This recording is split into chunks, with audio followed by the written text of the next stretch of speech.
Let's consider some engineering analysis tools that one can use for internal flows. First, to talk about internal flows, we understand that the fluid mechanics are important, and that one of the big issues in terms of the flow is the pressure drop through the pipe. So to review some of the ideas about pressure drop in pipes, we introduce these parameters that you see on this page. We introduced the skin friction coefficient, CF, which is a non-dimensionalization of the wall shear stress,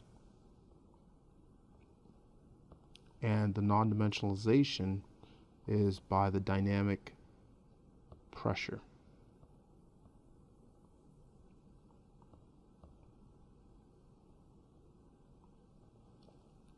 Another useful non-dimensionalization to directly assess the pressure drop is the Darcy friction factor. And we talked about this as a pressure gradient, where the pressure gradient is defined as delta P over the length of the pipe, non-dimensionalized again by the dynamic pressure gradient. And the dynamic pressure gradient in this case is just the dynamic pressure divided by a characteristic dimension, which is the diameter. And there's a relationship, of course, between the Darcy friction factor and the skin friction coefficient, that F, the Darcy friction factor, is equal to 4 times the skin friction coefficient. For laminar flows, there's a simple relationship for the Darcy friction factor that it's 64 over the Reynolds number, where the Reynolds number is given as rho u d over the dynamic viscosity. This is equivalent to ud over the kinematic viscosity. So the Moody diagram is used for turbulent and rough pipes. So the Moody diagram gives us an indication of what the Darcy friction factor looks like as a function of the Reynolds number. So the Reynolds number on a log scale is shown below, and on the y-axis is the Darcy friction factor. For the case of a laminar flow, F is equal to 64 over the Reynolds number, and that's shown here. Other cases shown here are for various levels of wall roughness, so pipe roughness. In real piping systems, there are characteristic features of roughness on the pipe wall that significantly affect the overall pressure drop within the piping system. And there's a characteristic dimension for the roughness. So it's a root mean square type analysis of the roughness. In this diagram, this is denoted by E. This is normalized or non-dimensionalized by the diameter of the pipe, and this pipe roughness parameter that you see here, a very rough pipe is essentially like a 5%, 0.05. That's a very rough pipe, complete turbulence rough pipes.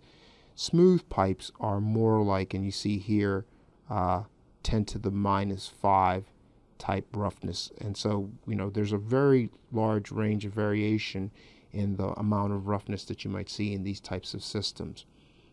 The smooth turbulent relationship is given as this lower bound, and there's actually a simple, relatively simple turbulence theory that can describe many of the features here.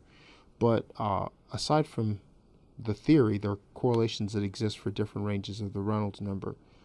Typically, we talk about the Reynolds number larger than about 2300 to talk about turbulent flow. And so we're seeing for relatively high turbulence levels how this friction factor depends on the Reynolds number. For laminar cases, the Nusselt number, where the Nusselt number is defined as H times a characteristic dimension for internal flow, it's the diameter or hydraulic diameter over the thermal conductivity of the fluid. Let's just make sure that we understand what this hydrodynamic hydraulic diameter is. D sub h is 4 times the cross-sectional area divided by the perimeter. And again, this is the hydraulic diameter.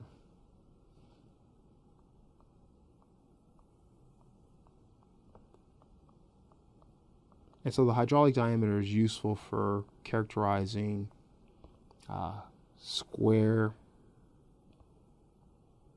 channels and tubes, rectangular channels, triangular channels, etc. Typically, we oftentimes say this is the wetted area, but I think that in general, it's a relatively simple specification. Wetted perimeter. It's a relatively simple specification, and it's not that strange.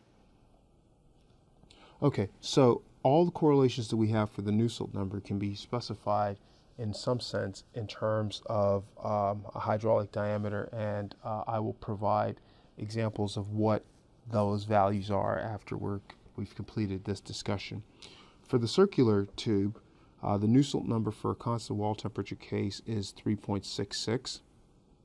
For a laminar constant heat flux case, the Nusselt number is 4.364.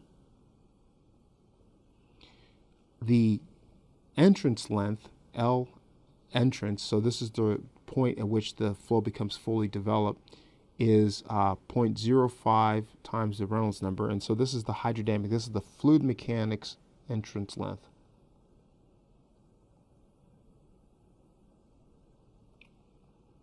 And what that means is that for a pipe, this is the point. So we have a flow that enters that's flat, and what this 0.05 Reynolds number tells us is it tells us the number of diameters at the point that du dx no longer changes downstream.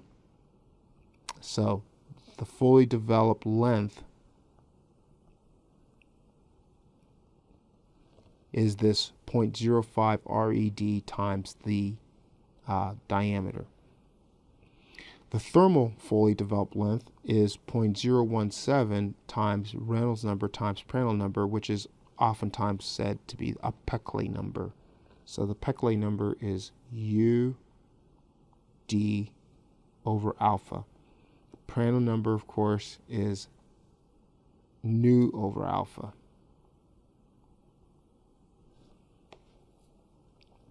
And if we are in the thermal entry region, a correlation for the constant surface temperature case that takes this into consideration, and this actually is a typo, this is NUD, is 3.66, which is the value that it takes on if it's sufficiently long, plus 0.065 D over L Reynolds D Prandtl over 1 plus 0.04 D over L RED Prandtl to the 2/3.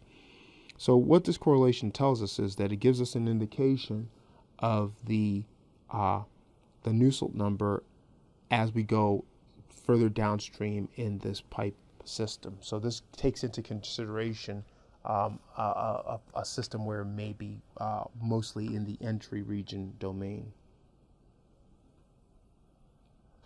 So if we look at the entrance length effects on the Nusselt number, the Nusselt number for these laminar flows becomes constant once we're fully developed.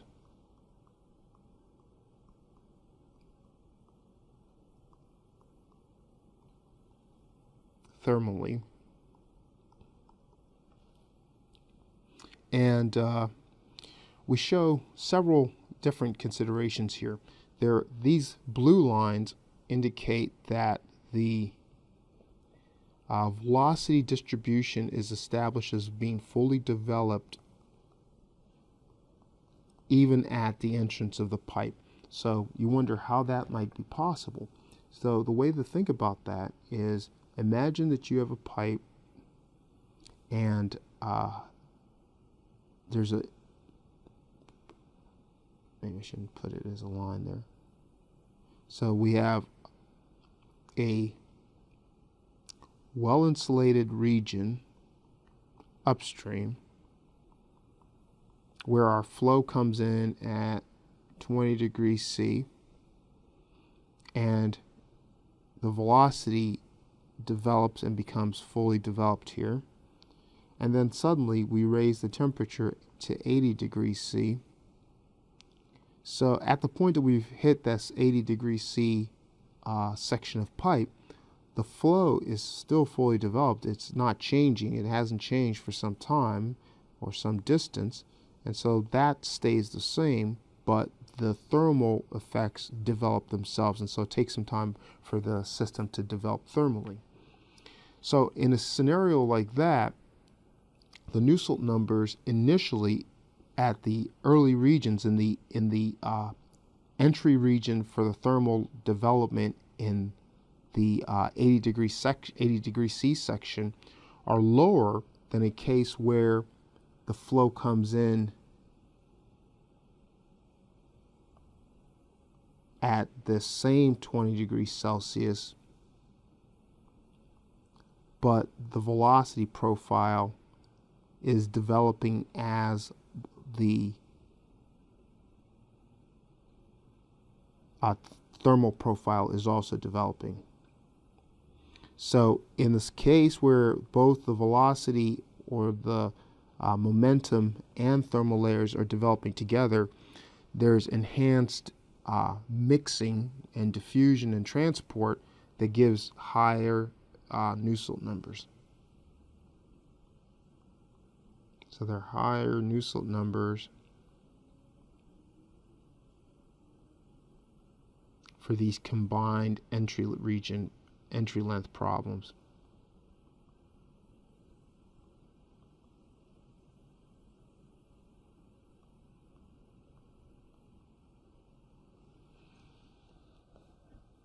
And of course, the constant heat flux Nusselt number is, so as we asymptote to this as we go to large values of x, is higher than the constant temperature case.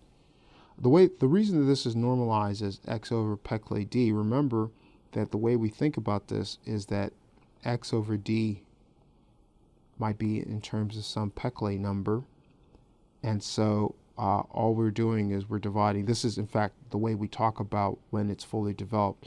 Let's go up a second. Recall that, so this, you can think about this as this x parameter. So this is x over d is 0.017 Peclet number, and so that's what we're using here as a way of non-dimensionalizing x.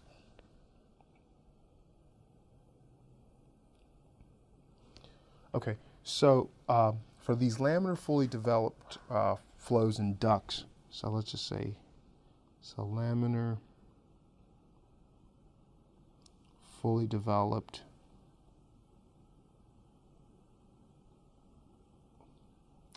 duct flow, we want to talk about what the Nusselt numbers are for different scenarios. And so we'll look at the duct shape, and we'll look at case of an equilateral triangle. We already know the circle case, the circular case, the square case, and the infinitely long channel. So we're going to be providing the Nusselt numbers for these under conditions of constant heat flux or constant surface temperature. So the ones we know already, we know that for the circular case it's 4.36 and 3.66. The square is not very different from the circle. It's 3.6 and 2.98. And we get 3.1 for the equilateral triangle, 2.4 for its constant surface temperature case. For the infinitely long channel, or wide channel I should say, we have an 8.24 for the constant heat flux case and a 7.54 for the constant surface temperature case.